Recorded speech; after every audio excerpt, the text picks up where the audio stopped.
Hello, dear audience. Welcome to our channel Economics Study Point. Today, I will discuss on De Morgan law of set theory. Okay, आज हम लोग discuss करेंगे D Morgan law of set theory. ठीक है, directly cover the syllabus of IGNOU MA economics for course code ABC 103. Title of course is quantitative method. Now let us start. What does De Morgan law of set theory tell us? Okay. तो पहला दो इसमें statement है. Statement number 1, complement of A union B. Okay, complement is denoted either dash or C. Complement of A union B equal to complement of A intersection complement of B. Okay, first statement. Second statement, complement of A intersection B. Okay, complement of A intersection B equal to complement of A union complement of B. There are two statements of De Morgan's law of set theory. ठीक है, दो है. तो पहले हम लोग proof करेंगे, फिर उसके बाद सुटेबल एग्जांपल देंगे. ठीक है, तो प्रूफ हम वन बाय वन करते हैं. स्टेटमेंट नंबर 1 से शुरू करते हैं. ठीक है, तो सबसे पहले लेट A and B be two any sets. Okay, हमने देखिए मैं मान लिया जूम ए और बी कोई भी एक आर्बिट्रेरी सेट्स है. ठीक है, तो आपको अगर if you have a idea of complement of set, ठीक है, तो I don't think you face any kinds of problem to understand De Morgan law of set theory. अगर आपके पास आइडिया होगा कि आखिर कंप्लीमेंट ऑफ ए क्या होता है तो आप आराम से कर सकते हैं. जैसे कंप्लीमेंट ऑफ ए को डिनोट हम डैश या सी से भी कर सकते हैं, आइडल.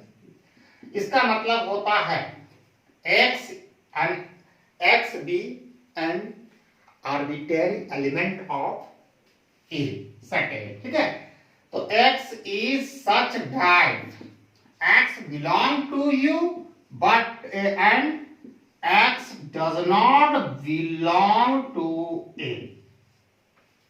ठीक है, कहने का मतलब है X जो यूनिवर्सल सेट जो एलिमेंट होगा या यूनिवर्सल सेट से बिलोंग करेगा, लेकिन A से नहीं. किस कंडीशन में? Complement of A. ठीक है, तो यहां पर मैंने A और B टू एनी सेट. ठीक है, पहला कंडीशन हम लोगों को ये है A complement of A union B. ठीक है, dash is indicating C, that is the complement. Okay, equal to A complement of A intersection complement of B. अब इसको हम प्रूव करेंगे. ठीक है, हम एलएचएस साइड से चलेंगे और आरएचएस साइड पहुंचेंगे. ठीक है, प्रूव कर रहे हैं. Prove how proof can be done. Let us see. ठीक है, अब मान लेते हैं x belong to A complement of A union B. ठीक है, एक्स यहां पर बिलोंग कर रहा है.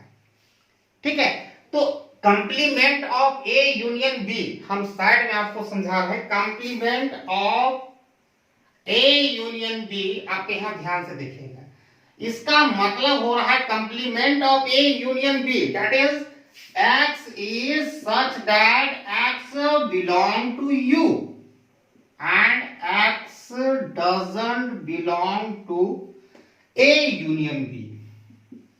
वन सेकेंड आप एक बार देखें इसको, ठीक है। यहां पर आपको देखने के A union, complement of A union B का मतलब है इसका जो भी एलिमेंट होगा यूनिवर्सल सेट से बिलोंग करेगा, लेकिन ए से नहीं करेगा, ठीक।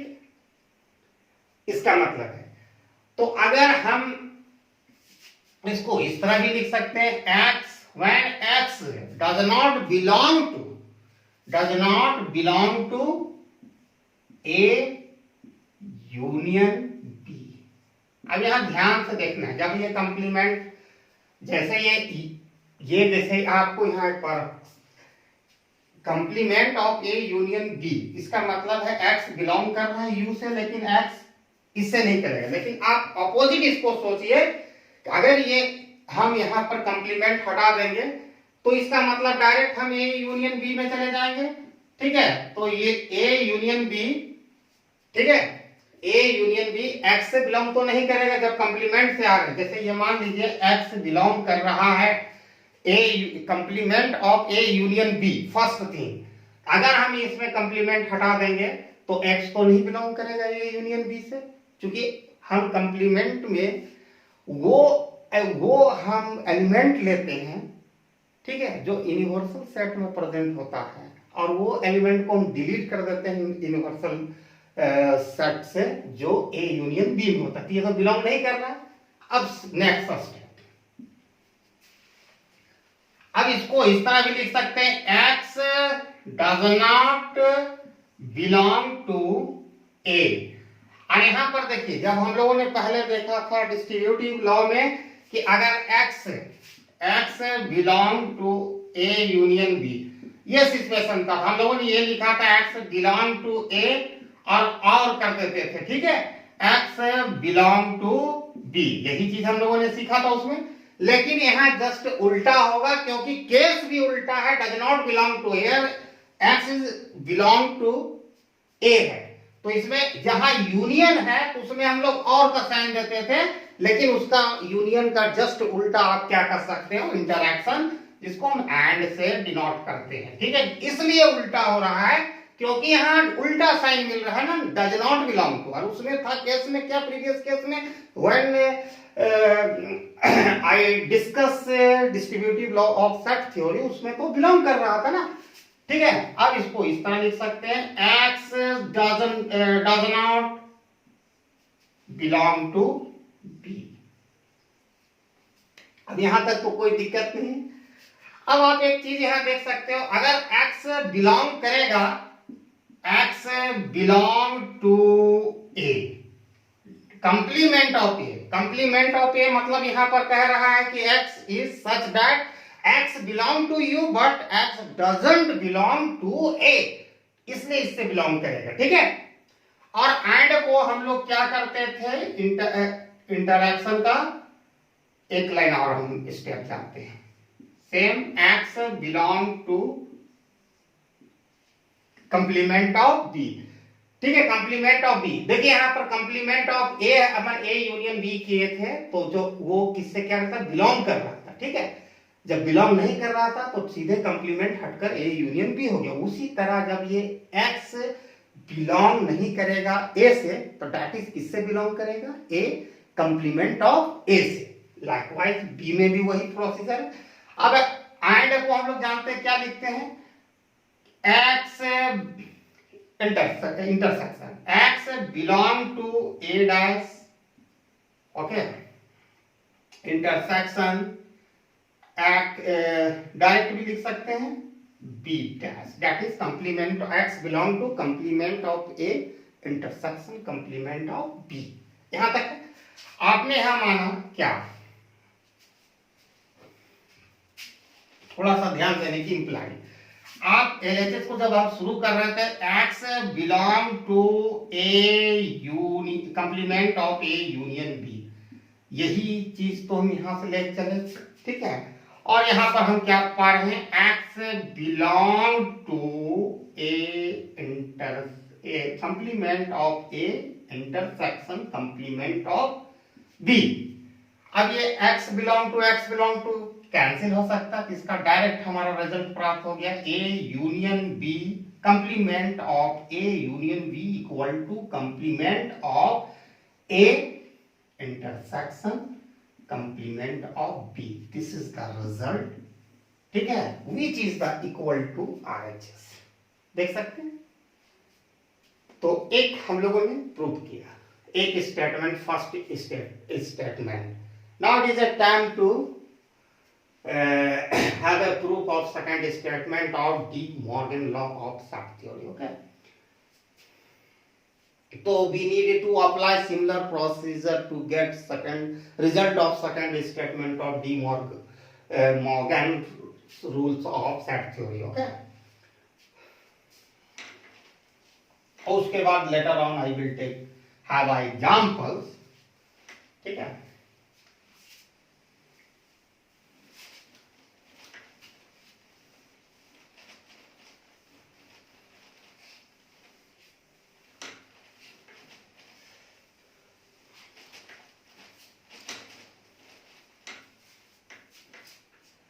अभी क्या है कि ये दूसरा स्टेटमेंट में भी वही हम दो ही सेट रहेगा, ये और भी, ठीक है।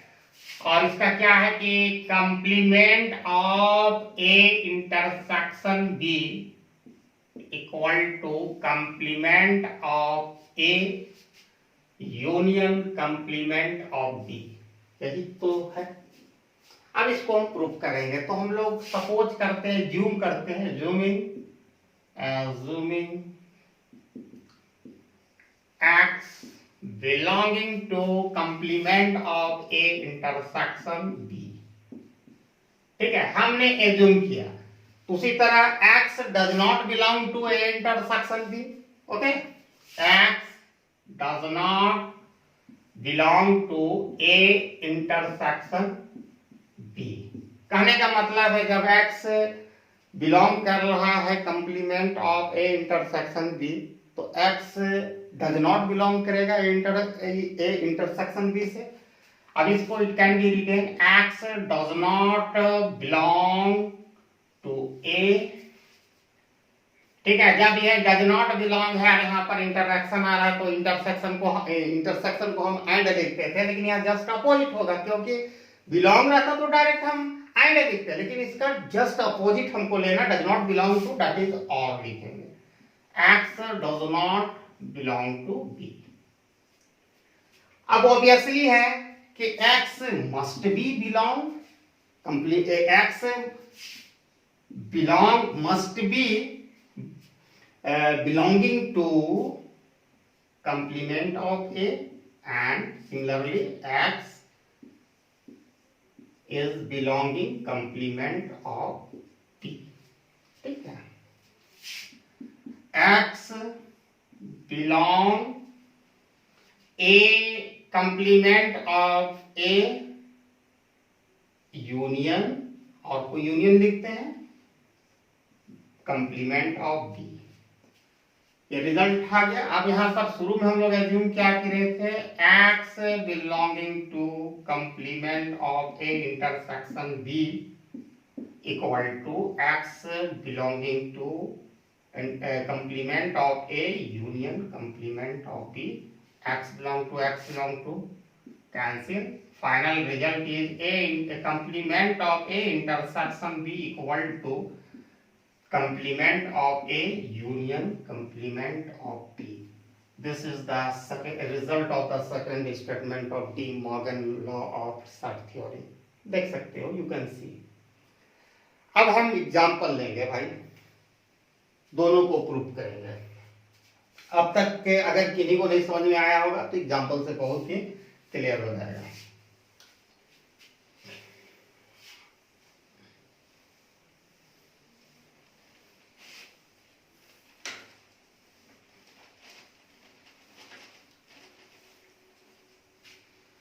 अब हम 3 एग्जाम्पल में ले रहे हैं। मान लीजिए यूनिवर्सल सेट का एलिमेंट है 1 2 3 4 9 तक का काउंटिंग नंबर लेते हैं। ठीक है, ठीक है, ये यूनिवर्सल सेट कंप्लीट हो गया। Set A equal to multiple of 2 4 times 2 4 6 8। अब ये कोई जरूरी नहीं है, आप लोग कोई भी ले सकते, you are free to choose any kinds of element for set A B as well universal set B equal to 3 5 7 9। अब हमको क्या इसमें करना है, पहले हम LHS को, यहाँ फर्स्ट स्टेटमेंट में हमारा ये है complement of A union B equal to complement of A intersection complement of B। अब इसको करना है तो LHS साइड से चलते हैं। अब यहाँ LHS में हमारा क्या है, A complement of A union B। ठीक है, कंप्लीमेंट निकालने से पहले हमको सबसे पहले A यूनियन B निकालना पड़ेगा। ठीक है, A यूनियन B। तो A यूनियन B निकालने के लिए क्या करना पड़ेगा, सबसे पहले substitute the value of A and B, जो जो एलिमेंट है। तो A यूनियन B में A का वैल्यू है 2 4 6 8। ठीक है, B का है 3 5 3 5 7 9। एक बार मैच कर लेते हैं, 3 5 7 9। अब इसका यूनियन निकाल रहे हैं तो कुछ नहीं करना है। यूनियन कैसे निकालना है, जो कॉमन एलिमेंट है एक बार लिखना है, जो नहीं मिल रहा है सबको लिख देना है। जो नहीं मिलेगा दोनों सेट में अवेलेबल उसको लिखना ही लिखना है, जो कॉमन दोनों में मिल रहा है एक बार लिखना है। ठीक है, 2 3 पहले ये लेना है, ये लेना है, 4 5 6 7 8 9। ठीक है, 2 3 4 5 6 7 8 9 2 4 6 8 3 5 7 9। ठीक है, अब complement of A union B, that is U minus A union B। अब U का वैल्यू तो हम लोग जानते हैं, काउंटिंग नंबर लिख देना है 1 से 9 तक, 1 2 3 4 5 6 7 8 9 माइनस A यूनियन B हम लोगों ने निकाला 2 3 2 3 4 5 6 7 8 9। ठीक है, तो यहाँ पे मेरा 2 भी है, इसमें 3 भी है, 5 भी है, 6 7 8। तो इसका मतलब होता है complement of A union B, X is such that X belonging to U and X doesn't not belonging to A union B। तो जितना भी एलिमेंट हमारा A यूनियन B में है सब डिलीट कर दो यूनिवर्सल सेगमेंट 2 3 4 5 6 7 8 9। तो बचा क्या हमारा 1, एक एलिमेंट आ रहा है। ठीक है, तो LHS साइड में हमको क्या मिला, LHS साइड में 1 आया। अब यही चीज हमको RHS साइड में भी आना चाहिए, तब हमारा क्लियर होगा। ठीक है, अब RHS साइड लेके हम चलेंगे।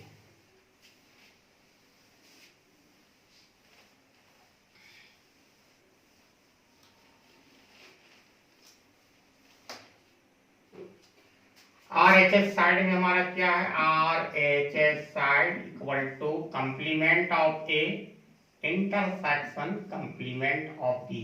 तो कंप्लीमेंट ऑफ A निकालने के लिए हमको क्या करना पड़ेगा, U माइनस A, और U का वैल्यू क्या है 1 2 3 4 5 6 7 8 9 माइनस A का क्या है 2 4 6 2 4 6 8। और इसमें 2 4 6 8 यूनिवर्सल सेट में आप खत्म कर दो, जो बचेगा वो कंप्लीमेंट ऑफ ए निकलेगा। ठीक है, तो ऑब्वियसली हमारा यहाँ निकल रहा है 1 3 5 7 9। Similarly complement of B equal to u minus B. u में आपका 1 2 3 4 5 6 7 8 9। b में आपका है 3 5 7 9। यही है 3 5 7 9। अब 3 इसमें डिलीट कर दो, 5 कर दो, 7 कर दो, 9 कर दो, बचा क्या रिमेनिंग 1 2 4 6 8। ठीक है, 1 2 4 6 8। ऑब्वियसली हम इसका काम आगे भी आएगा, इसलिए हम एलएचएस में हम लोग निकाले थे, सॉरी एलएचएस में हम लोग निकाले थे ये, लेकिन ए यूनियन बी का वैल्यू हम लोगों ने निकाला क्या 1 3 5 7 9। कंप्लीमेंट ऑफ बी का वैल्यू निकाले 1 2 4 6 8। यही निकला है। अब आपको आरएचएस का हम लोगों ने सारा काम कर लिया। ठीक है, तो आप यहां से मिटा दें। एलएचएस का हम लोगों ने निकाल चुका था वैल्यू, एक एलिमेंट है उसका। ठीक है,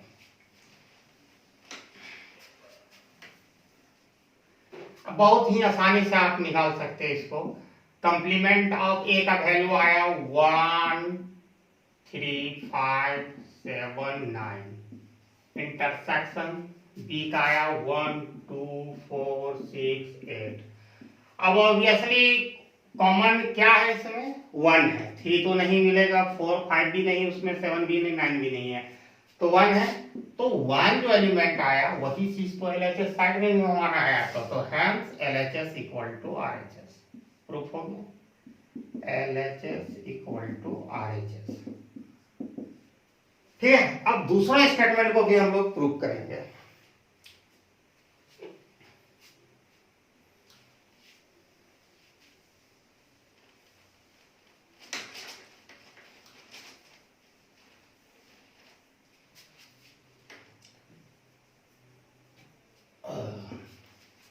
दूसरा स्टेटमेंट है आपका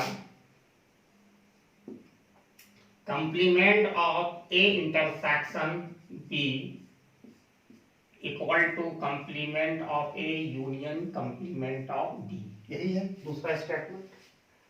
अब एलएचएस को उठाएंगे, LHS equal to complement of A intersection B. तो सबसे पहले complement of A intersection B निकालने से पहले first of all we have to get value of A intersection B for deriving complement of A intersection B. A intersection B very simple, ए का value क्या है 2 4 6 8। 2 4 6 8। ठीक है, और बी का वैल्यू आपका है 3 5 7 9। 3 5 7 9। ठीक है, अब ये दोनों में कोई चीज तो कॉमन हमें नजर तो नहीं आ रही है, तो ये 5 हो जाएगा। ठीक है, तो अब इसका निकालना आसान हो जाएगा। A complement of A intersection B that is U minus A intersection B. U का क्या वैल्यू है 1 2 3 4 5 6 7 8 9 एंड इसका वैल्यू 5 आया, यानी कुछ भी नहीं, एक ऐसा सेट जिसका एलिमेंट 0 है, तो दैट इज ऑल 1 2 3 4 5 6 7 8 9 हो जाएगा। 1 2 3 4 6 7 8 9 ये वैल्यू एक साइड एलएचएस का निकालें, तो एलएचएस का वैल्यू यूनिवर्सल सेट के बराबर आएगा 1 2 3 4 5 6 7 8 9। हमने लिख लिया। अब हमको आरएचएस की साइड देखना है।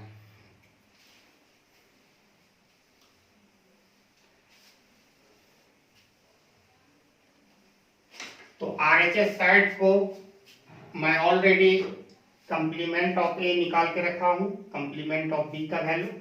तो RHS में क्या है भाई, A complement of A union complement of B. तो value of complement of A 131579, union complement of B का वैल्यू क्या है भाई 12468। अब ये दोनों में क्या यूनियन निकलेगा, टोटल हो जाएगा। 1 दोनों में कॉमन है, एक बार लिखाएगा, 2 लिखाएगा इसमें है लेकिन इसमें नहीं, 3 लिखाएगा, 4 लिखाएगा, 5 लिखाएगा, 6 लिखाएगा, 7 लिखाएगा, 8 लिखाएगा, 9 लिखाएगा। तो LHS इक्वल RHS लिखना था, RHS, ठीक है RHS। तो LHS इक्वल टू RHS हमने ऑलरेडी निकाला है, तो ये भी प्रूफ हो गया विद एग्जांपल। ठीक है, I hope everybody got the thing I discussed under this video, and please share, give like to my video and share for those students who are pursuing IGNOU MA Economics, and this video is a very vital for the course code MEC 103 Mathematical Economics, and title of course is Quantitative Method, and please share my video to other people, okay, who are interested in economics, mathematical economics, and thanks for watching my video till end. Jai Hind.